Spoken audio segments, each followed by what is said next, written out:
Hello friends, welcome to my channel. I am Brad Etter and I am what you could describe as a light worker. I'm here to help people understand concepts that might not be so palatable and put them into cosmic context again. The topic I want to talk about today is the shadow self, which is becoming, I think, a lot more popular as a spiritual topic. The shadow is like the side we don't see. It's the sublimated aspect of us that is like kind of trailing at our feet. It basically sort of lurks and it exists within us. So I made a short film just yesterday on my YouTube channel called The Shadow, and I was using it as a sort of stepping stone into this topic. I'm going to be starting a whole new playlist called Dark Films, which are films that are more focused on, I guess you could say, darker spiritual messages, so that we can shine a light on them and understand them instead of be afraid of them. I'm going to be doing explanation videos about each film that I do because I feel like it's important to go a little more in depth than the film will allow. The day that I am filming this video marks the autumnal equinox. In Wiccan and pagan traditions, that just marks the beginning of autumn, when the shadow starts to assert itself over the light more. This is not a negative thing, this is just the cycle of nature. The dark and light are equal forces. They're not good or bad, they just are neutral inherently. That's how I've always perceived dark and light, and I've always been confused about the fear around the shadow, but I'll explain why. When we start to be conditioned in the world with our minds of thinking of things as good and bad, that's when we start to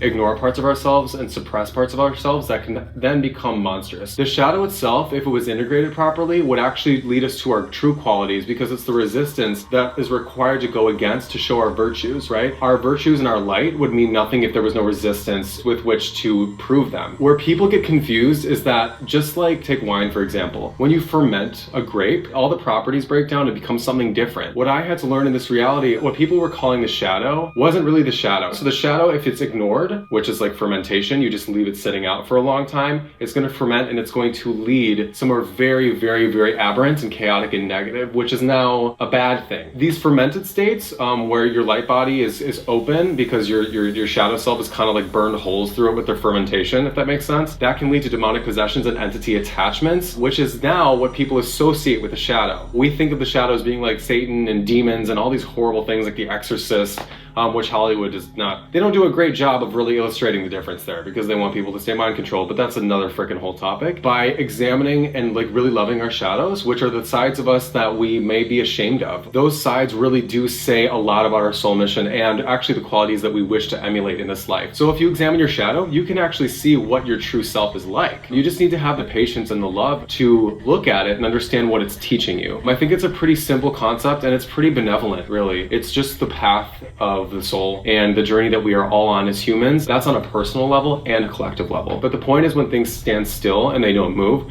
that's what creates the atrophy in our light body that allows demonic attachments to come in. So that's why in my film The Shadow, I made it about a writer who's just kind of having writer's block, but he's talking about this shadow that's lingering in his mind. It's this thing that's lurking behind his every thought and move, and clearly he's not like figuring it out or like wanting to go there. So by leaving that poem unfinished, it's almost like he's now allowing this shadow to take form and actually come through the mirror and actually cause him harm, which is again something that can happen if our shadows are left untended. And we see this a lot in like serial killer archetypes, the abusive business mogul archetype, and the dictator archetype, basically all the archetypes that have been very prevalent throughout the past 200 years, because the shadow has reached a critical mass. It needs to be handled on a personal level for us to be able to transmute, us light workers to be able to transmute that consciously and bring it back to what the shadow really is supposed to teach us. So we should never be afraid of the shadow. And that's what I tell everyone who wants to begin shadow work. I think shadow work is another daunting concept, like this idea of needing to like embark on a journey. I wouldn't think of it like that. Draw whatever comes to mind or write,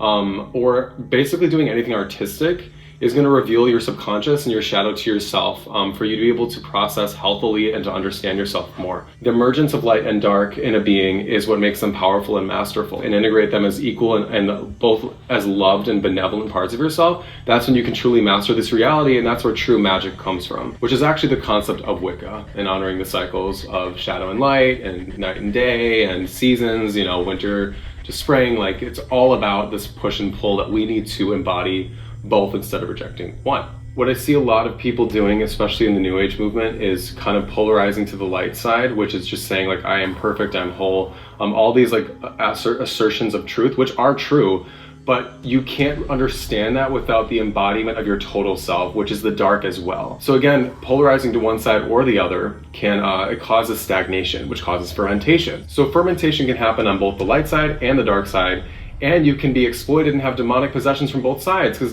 demonic doesn't mean dark, it's just demonic. It's evil, it's different. You know what I'm saying? So it will manipulate you to stagnate in one polarity so that it can take advantage of you and keep you stuck for vampiring purposes.